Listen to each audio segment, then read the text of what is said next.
The iPhone 14 Pro is dying.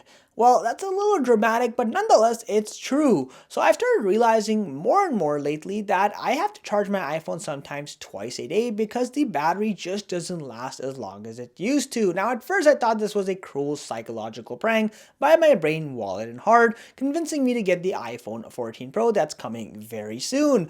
However, I quickly realized that the problem is actually objectifiable. When I went on the internet, I saw a bottomless pit of users and professional reviewers like myself complaining about the battery life shrinking at a higher than average pace. And lo and behold, I checked the same metrics and I quickly found that something is in fact very wrong with the battery of the iPhone 14 Pro. I'm going to share the metrics I used to confirm this problem and how this problem might be getting a little out of control, what the repercussions are of it, and if there's anything we can do about it at all. So let's get into it. There are essentially two metrics I use to confirm the problem. The first one is battery health. Apple started including this indicator within the settings app when they had the whole performance throttling issue with the battery. I think back in 2017, they weren't telling users that they're reducing the performance of your phone to conserve its battery life, or so they claimed anyway. And by the way, you might be expecting a nice $68 mail in check because of that lawsuit if you're part of it. Anyway, the point is that the battery health indicator is a great way to see how your iPhone's doing. Now, in August of 2022, with the iPhone 13 Pro, I had a battery health percentage of 96%. However, in August of 2023, or right now, with the iPhone 14 Pro, I have a battery health indicator of 90%. So the 13 Pro had a 6% higher battery percentage than the 14 Pro, meaning the battery here is definitely degrading faster. But perhaps it's because I'm using my phone more often. But that wasn't the case either, because again, within the same battery app, you can actually see your average 10-day for the screen usage on your iPhone. And with the 13 Pro, I actually had a snapshot for some time in August for a 10-day average, which was 5 hours and 20 minutes. Right now, it's around 5 hours and 8 minutes. If anything, I'm actually using my phone like a couple minutes less on average, but more or less the same. So the point being again, that I'm not really using my phone more or less, so there hasn't been a dramatic change in my use case compared to my iPhone 13 Pro, which directly means when you combine both these metrics that there is definitely something problematic with the battery of the iPhone 14 Pro. Like I mentioned earlier, I am not the only user experiencing this problem. Different users have experienced it to different degrees. The worst case I've heard is around 85% overall battery health, which is just unacceptable for a less than 1-year-old phone, no matter what your use case might be. People much smarter than myself are currently working on investigating the problem down to the bone. However, there are some strong speculations as to what's going on with the iPhone 14 Pro's battery. The first one is that the iPhone 14 Pro has more features than any other iPhone before it. Apple introduced the always-on display, which by the way, they introduced like a full-out version with pretty much a low brightness version of the lock screen.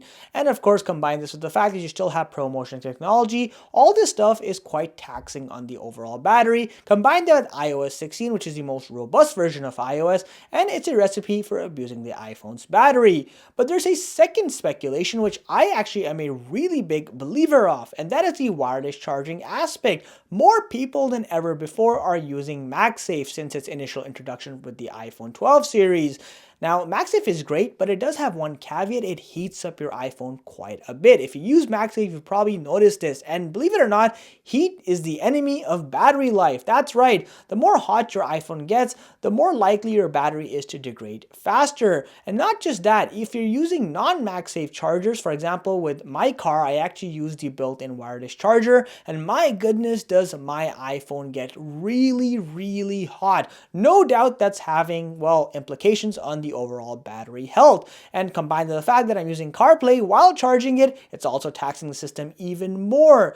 Now, none of this is conclusive, so there might be other reasons, or they might not be the sheer reason the iPhone's battery health is degrading, but they definitely are top contenders. While the situation is gloomy and unfortunate, there are a few things you can do to kind of mitigate the pace at which your battery health degrades. The first one is to use this.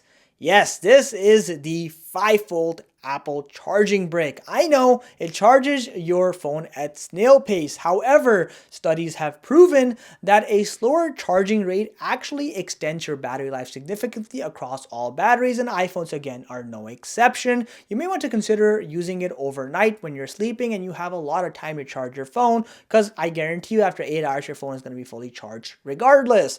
Now, the second thing you want to consider is to reduce your reliance on wireless charging, whether it's MagSafe or not. So if you are charging your phone for prolonged periods of time, strongly advise you consider using traditional wired charging as opposed to wireless to prevent heat buildup.